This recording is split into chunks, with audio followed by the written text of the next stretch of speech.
మనం రోజు మన శరీరానికి అవసరమైనంత వాటర్ తీసుకోకపోతే వచ్చే 10 ప్రాబ్లమ్స్ ఏంటో చెప్తాను, జాగ్రత్తగా వినండి.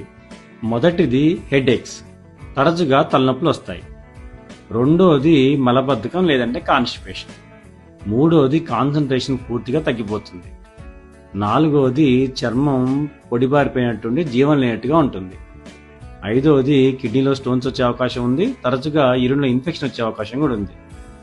ఆరోది బీపీ డౌన్ అవటం, అప్పుడప్పుడు తల తిరుగుతున్నట్టుగా అనిపించటం. ఏడోది మజిల్ క్రాంప్స్, సడన్గా కండరాలు పట్టేసి నొప్పి వస్తున్నట్టు అనిపిస్తాయి. ఎనిమిదోది చాలా నీరసంగా అనిపిస్తుంది. తొమ్మిదోది మూడ్ స్వింగ్స్, అంటే అప్పుడప్పుడు కోపంగా ఉండటం, అప్పుడప్పుడు నిరాశగా ఉండటం. ఈ విధంగా. పదోది డైజెషన్ సరిగ్గా ఉండదు, ఎసిడిటీ ప్రాబ్లం వచ్చే అవకాశం ఉంది. అందువల్ల మనం తప్పనిసరిగా రోజు శరీరానికి అవసరమైనంత వాటర్ కంపల్సరిగా తీసుకోవాలి. మనం రోజు మన శరీరానికి అవసరమైనంత వాటర్ తీసుకోకపోతే వచ్చే 10 ప్రాబ్లమ్స్ ఏంటో చెప్తాను, జాగ్రత్తగా వినండి. మొదటిది హెడేక్స్, తరచుగా తలనొప్పులు వస్తాయి.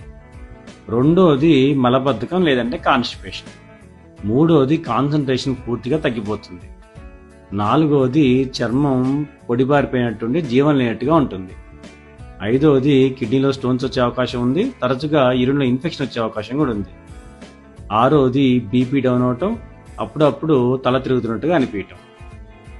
ఏడోది మజిల్ క్రాంప్స్, సడన్గా కండరాలు పట్టేసి నొప్పి వస్తున్నట్టు అనిపిస్తాయి.